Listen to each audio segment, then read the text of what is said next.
Welcome back, students. Today we're going to start learning about the beloved children's author and illustrator Tomie dePaola. And Tomie dePaola is most famous for Strega Nona, probably. Most of you know him through his book Strega Nona. But actually, Tomie dePaola wrote all different kinds of books. He retold and illustrated legends and folk tales. He told stories from his own childhood, several stories that were from his childhood. He illustrated a mother goose. He even wrote some information books. So we're going to be learning about and enjoying some stories by Tomie dePaola. And I'd actually planned on doing this before. He's a great author to learn about different genres. Genres are different types of books. He's written so many different types of books. But also there was sad news last night that Tomie dePaola died last night. He died yesterday, at the age of 85. I guess he had a fall last week and he had some surgery and things didn't work out so well. So it was just a little sad thing to hear about, but I'm still want to go ahead and help us enjoy some of his stories because he's such a wonderful writer of books for kids. So here we go with Strega Nona. An old tale retold and illustrated by Tomie dePaola. And this is a Caldecott honor book. And on the cover I see Strega Nona outside her little house. There's some little animals, a bunny, a little bird, and a bird in the tree. And she's holding a big pot, right? Remember in the old days we've learned about how kind of people cooked everything in a pot. Your big pot was important. And on the back I see a picture of her talking to a tall young man, and there's a goat next to her, and it says, "Never go near my magic cooking pot," warns old witch Strega Nona. But does Big Anthony listen? No! What will happen now? So that is Big Anthony. Okay. And on this title page, so lovely again, is Strega Nona with the moon and the stars. And this is published by Scholastic.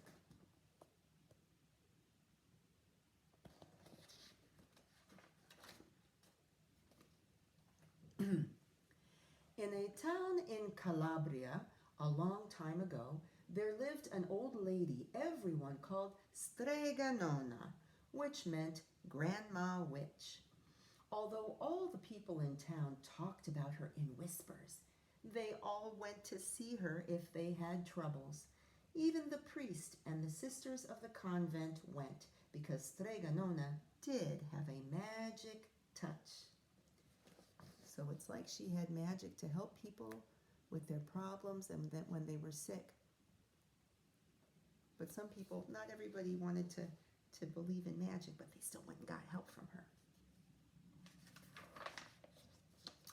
She could cure a headache with oil and water and a hairpin. She made special potions for the girls who wanted husbands, and she was very good at getting rid of warts. I'll show you the details. It's neat how the illustrations are like steps 1, 2, 3, showing how she's helping everybody. But Strega Nona was getting old, and she needed someone to help her keep her little house and garden, so she put up a sign in the town square. And you can also tell that this story takes place a long time ago because people are wearing different kinds of clothing, right? Kind of long robes.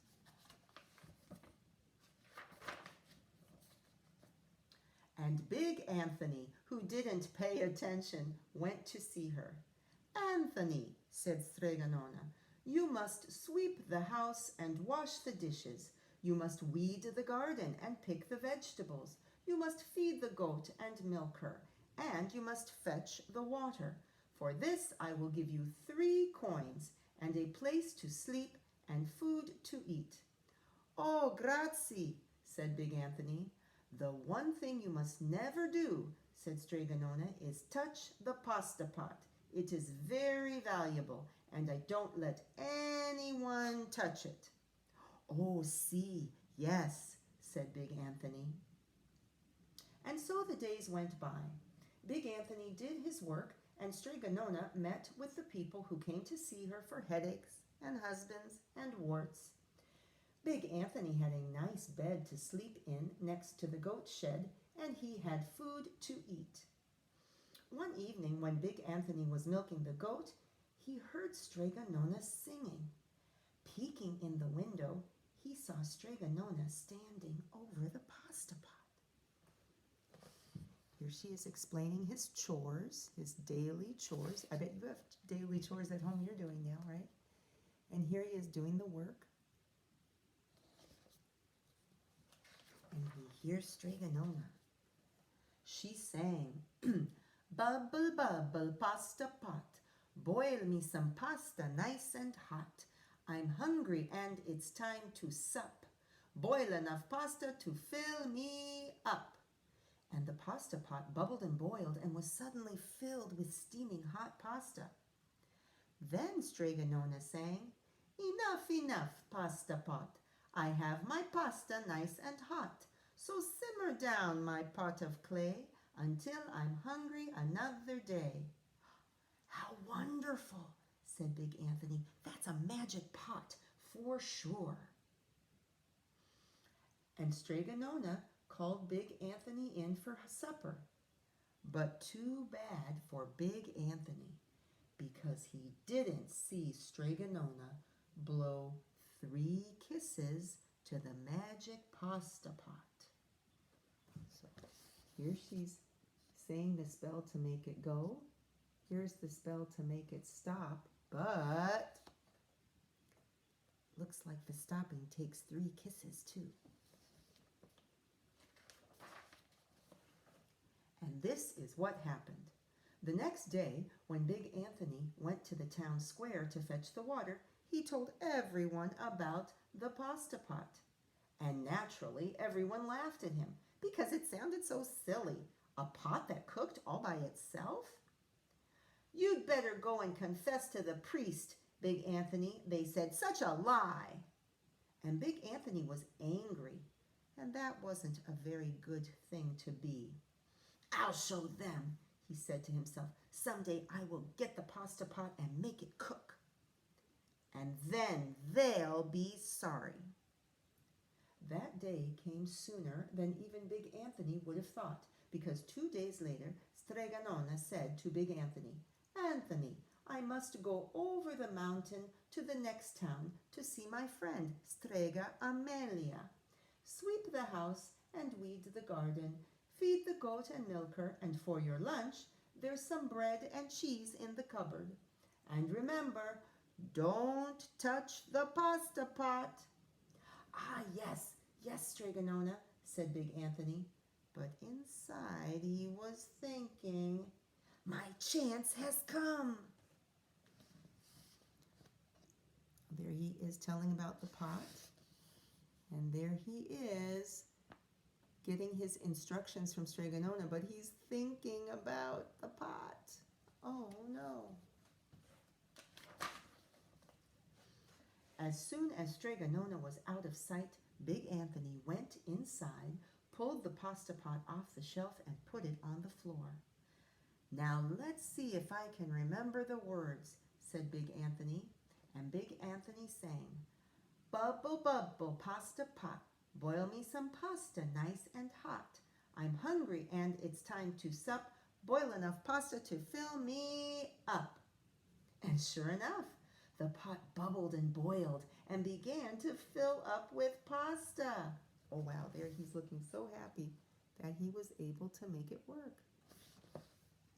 "Aha!" said Big Anthony, and he ran to the town square, jumped on the fountain, and shouted, "Everyone, get forks and plates and platters and bowls. Pasta for all at Strega Nona's house. Big Anthony has made the magic pasta pot work." Oh, I feel like he's bragging. Of course, everyone laughed, but ran home to get forks and plates and platters and bowls. And sure enough, when they got to Strega Nona's house, the pasta pot was so full it was beginning to overflow. There he is in the town. They're getting their utensils, their plates. But there you can see in the corner, it's starting to overflow.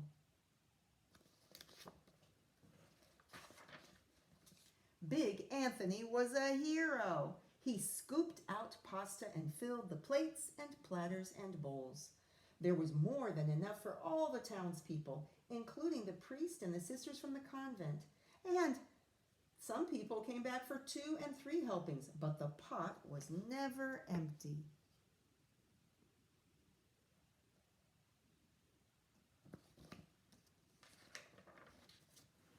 When all had had their fill, Big Anthony sang, "Enough, enough, pasta pot, I have my pasta nice and hot. So simmer down my pot of clay until I'm hungry another day." But alas is like an old-fashioned way of saying too bad. He did not blow the 3 kisses. He went outside, and to the applause of the crowd, Big Anthony took a bow. He was so busy listening to the compliments from everyone that he didn't notice the pasta pot was still bubbling and boiling until a sister from the convent said, "Oh, Big Anthony, look!" And pasta was pouring out of the pot all over the floor of Strega Nona's house and was coming out the door.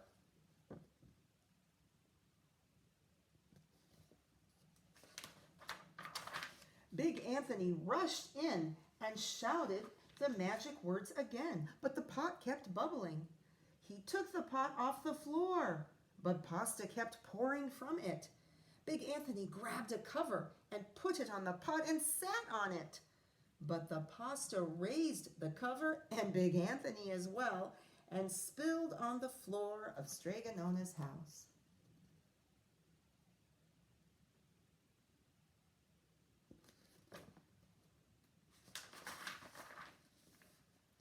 "Stop!" yelled Big Anthony, but the pasta did not stop. And if someone hadn't grabbed poor Big Anthony, the pasta would have covered him up. The pasta had all but filled the little house. Out of the windows and through the doors came the pasta, and the pot kept right on bubbling. The townspeople began to worry. "Do something, Big Anthony!" they shouted. Big Anthony sang the magic song again, but without the 3 kisses, it did no good. By this time, the pasta was on its way down the road, and all the people were running to keep ahead of it.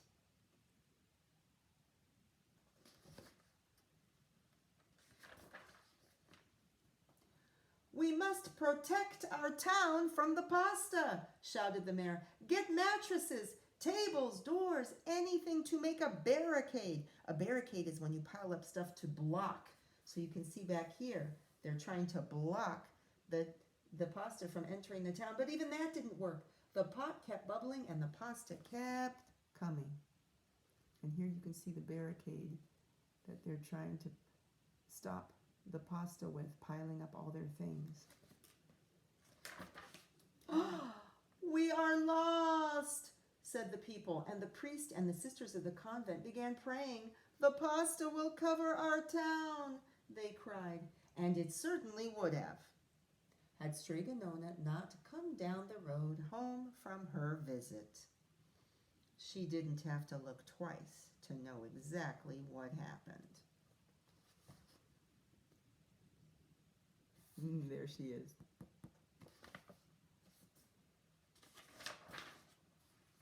She sang the magic song and blew 3 kisses, and with a sputter, the pot stopped boiling and the pasta came to a halt. "Oh, grazie! Thank you, Strega Nona," the people cried. Grazie means thank you in Italian. But then they turned on poor Anthony. "String him up!" the men of the town shouted.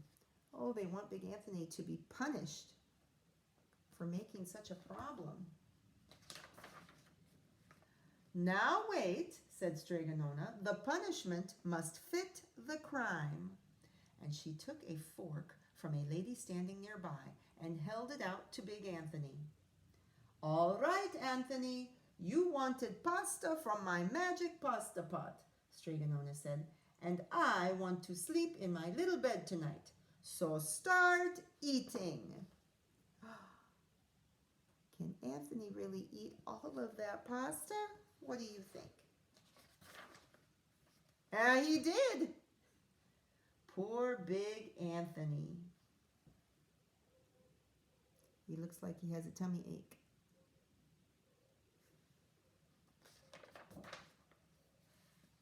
And there he is, after eating up all the pasta, sitting outside the little house. But at least Strega Nona got to sleep in her bed. Snip, snap, snap, his tale's told out. Colorín colorado, este cuento se ha acabado. Well, I hope you enjoyed that story about Strega Nona. And you know, we got to do something at the end of a book. And you know what I like about this is it really gives you some good ideas about what life used to be like in the old days in the country. We've learned something about that. But when it talks about how Big Anthony was happy to get his job, and his job was Strega Nona, and it describes all the tasks that he had to do every day. So he has to learn how to, what's his job? He must sweep the house, wash the dishes, weed the garden, pick the vegetables, feed the goat and milk her, and fetch the water. So those are the kinds of tasks that everybody had to do in the old days, right? You're doing things to keep clean. You're doing things to get your food, right? You have to keep a garden. You have to take care of the animals that you're getting food from. And for all that work, Big Anthony got a few extra coins and he got food and a place to sleep, but that was all he got for his job, because in those days life was kind of harder. And so you might work, almost all your work might just go pretty much for what they call room and board, a place to live, a place to sleep, and some food. Yeah, but he had a good life with Strega Nona until he broke the rule about the pasta pot. But it seems like she decided to let the punishment fit the crime, and I think he probably still has a job at her house. Anyway, I hope you enjoyed that, and I want you to be sure to get outside today. Be sure to wash your hands, cover your coughs and sneezes, help your family around the house with some chores like Big Anthony. Be sure to do some writing and some reading, and maybe send me some of your reading and writing. Send me some RE words, and I miss you guys very much. I love you. Take care. Elbow bump.